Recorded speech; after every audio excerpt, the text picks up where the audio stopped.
જય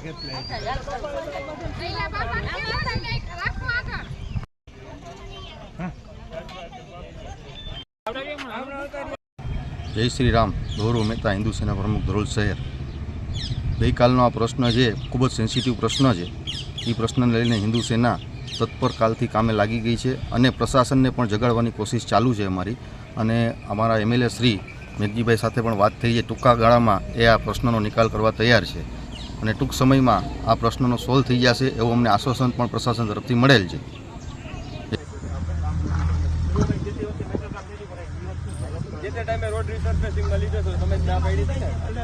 પડદરીના નાકા બહારના રહેવાસી છીએ અમે. અંદાજે 748થી વધારે અહીંયા નિવાસસ્થાનમાં રહેઠાણ છે બધાય. અમારી મુખ્ય જરૂરિયાતો જે પૂરી નથી થતી એના અનુસંધાને અમે અરજી આપેલી છે કે જે આ રસ્તા બાબતની છે, તેમજ રસ્તામાં જે ગંદકી નાખવામાં આવે છે તે અસહ્ય છે. કેમ કે ત્યારે બહુ જ રસ્તો ખરાબ, દુર્ગંધ થાય છે. પ્રાણીઓના મૃતદેહો મન ફાવે ત્યાં નાખીને વયા જાય છે અને જે અમુક મુખ્ય જરૂરિયાતોનું નિરાકરણ નથી થતું, તેના લીધે અમે જે આ ધર્મ પરિવર્તનની ચીમકી આપેલી છે. કેટલા લોકો છે, ક્યાં ક્યાં પત્ર લખ્યો છે? અમે આ 748થી વધારે લોકો અહીંયા રહેઠાણ છીએ.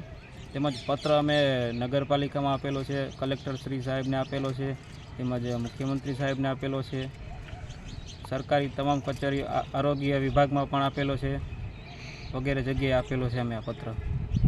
જો આ નિરાકરણ નહીં આવે તો શું કરશો? નિરાકરણ ન આવે તો અમારો એક જ હવે રસ્તો રહ્યો છે, જે આ ધર્મ પરિવર્તનનો, બીજો કોઈ રસ્તો નથી.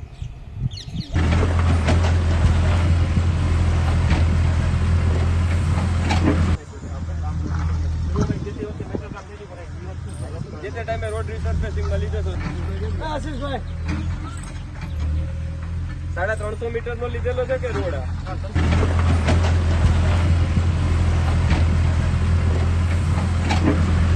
ધ્રોલ નગરપાલિકામાં જે અત્યારે ગઈકાલે અમને એક પત્ર દ્વારા રજૂઆત મળી હતી.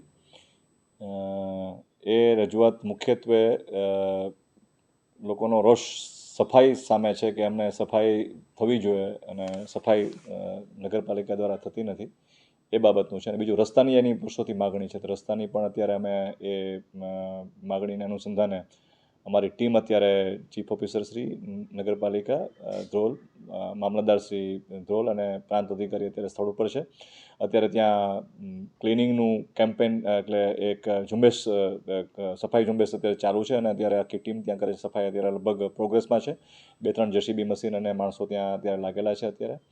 અને જે બીજી પણ રજૂઆત એવી હતી કે લોકો પશુ અને બીજા જે મરી ગયા હોય એ ગામનો છેવાડાનો એકચ્યુઅલી આ લોકો રહે છે એ ગામની બહાર એની રહે છે, વાડી વિસ્તારમાં રહે છે, એટલે ગામ પૂરું થાય પછી લગભગ કિલોમીટર પછી. એટલે ઘણા લોકો ત્યાં પશુ મૃત્યુ બીજું કંઈ હોય તો ત્યાં ફેંકી દે છે અને તેના કારણે એ લોકોને દુર્ગંધ ફેલાય છે, ચોમાસામાં એ મુશ્કેલી થાય છે.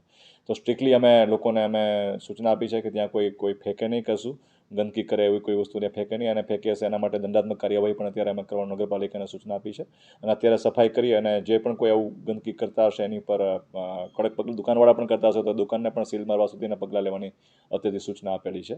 એટલે અત્યારે જે આ પ્રશ્ન મુખ્યત્વે સફાઈ અંગેનો છે, આમાં કોઈ ધર્મ પરિવર્તન કે એવો કોઈ મુદ્દો છે નહીં, પણ લોકોનો જે સફાઈને કારણે જે એનો રોષ ઉત્પન્ન થયો એના કારણે આવું એક પત્ર લખીને તંત્રને આપેલું છે.